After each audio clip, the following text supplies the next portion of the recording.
The IntelliJ Platform now has background-capable options for virtual file system work. So if your plugin watches many files, this update is for you.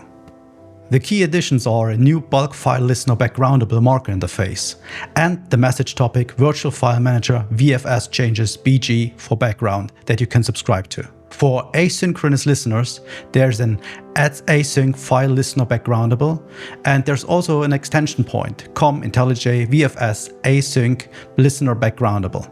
So why does this matter for plugin developers? Heavy file event analysis can now avoid the EDT threat.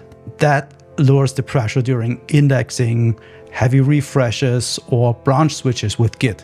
The semantics are important here because write action constraints still apply in these background-capable channels.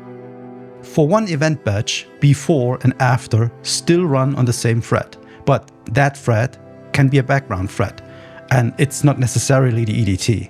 So if you consider migration, then audit your registrations on virtualfilemanager.vfs changes or add async file listener and IntelliJ VFS async listener.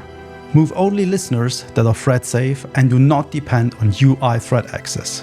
Keep prepare change cancelable and side effect free. Keep before VFS change and after VFS change short and deterministic. Remove direct UI calls and guard shared mutable state. One last note.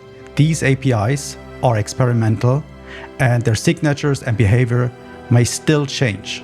Also, older IDE baselines might not have them at all. So if you don't want to publish separate builds for your plugin, you need to detect the features at runtime. The outcome is practical because you keep VFS correctness and you reduce visible UI stalls under heavy event load. That's all for today. See you next time.